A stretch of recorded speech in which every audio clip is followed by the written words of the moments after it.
Hello, honors physics students. This video is about problem 27, which you really should try completely on your own, and then come to see how I solve it. Now, there's really two main ways to go about solving for the power, because we have two different equations. You could either do FV bar cosine theta, or delta E over t. Of course, work over time is the same thing as delta E over t, so that's fine if you do it that way, but I like to write it this way. I'm going to go through both solutions, and so if you don't see the one that you did right away, just be patient, although you may want to take notes on the other version and say, oh, maybe I like that one better. So we first focus on the first equation, P equals FV bar cosine theta. We don't have all the terms we need just yet, so let's focus first on finding the force. How are we going to find the force? Well, the object's speeding up, it's accelerating, so we can just do sigma F equals ma. Now, you don't have to draw the whole free body diagram. We know what's happening. There's a force being applied, and there's no friction, so it's just that one force that's causing the change in motion, causing the acceleration. But we don't have the acceleration, so we've got to calculate the acceleration. So we can do a equals vf minus v naught over t. We have enough to do that, so you can find the acceleration. From that, you can find the net force, which in this case is just the force you're pulling with. That takes care of the force. What about v bar? Well, we need another equation for v bar. V bar equals v naught plus vf over 2, right? Okay, so you find v bar, you find acceleration, you find the force, you put it all together, and of course it's even easier because the initial speed is 0, so v naught drops out, so it makes it a little bit easier. Okay, so that's one way of doing it. A different way is P equals delta E over T. Now delta E is the change in total mechanical energy. It's moving along a level surface, so there's no change in height, so there's no change in gravitational potential energy. What sort of energy is changing? Well, it's speeding up, so it's just a change in kinetic energy, so it's delta Ke over T. A delta is always split up into final minus initial. So that's Kef minus Ke naught all over T, and once again, since it starts from rest, that means the initial kinetic energy is 0.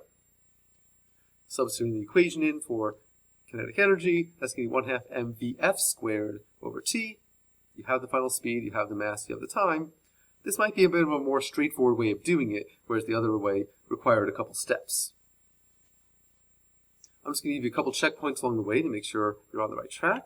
So for the acceleration, you should be getting 2.7 meters per second squared, which then gets a net force of 8.4 newtons, which remember, that's just the force you're applying to the chair because there's a friction on the surface.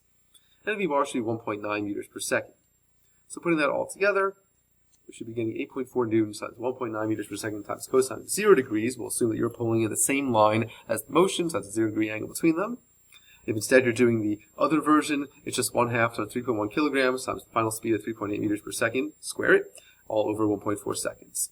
Either way you go about doing it, you should have no problem getting 16 watts. We're also going to convert this into horsepower. Remember, we have a conversion factor, so we set this up as a usual conversion problem. So we write 16 watts, and we set up as a fraction, making sure we get rid of watts. So you look it up in your notes, we know that 1 horsepower is 746 watts. So we set it up like this. Obviously, the watts will cancel, and this is how you're going to get the 0.021 horsepower. Now, just in case you weren't quite sure how we can apply two completely different equations to get the same answer, well, let's just manipulate the equations a little bit. So let's go with the equation FV bar cosine theta, and just substitute all of the other equations into it. The force is the net force, which is equal to ma, and just multiply that by v bar times cosine theta. The acceleration, since v naught is 0, is vf over t, so replace a with vf over t. The average speed is just vf over 2 because the initial speed there is 0, and then remember theta is 0 degrees. So look what happens. Vf times vf is vf squared. We have a 2 in the denominator, which is basically the same thing as 1/2, and t in the denominator, and oh, what happens? We end up with the same thing as 1/2 mvf squared over t, which literally is the same thing we did in the other equation. So we can see by manipulating the algebraic equations, we must be getting the same answer.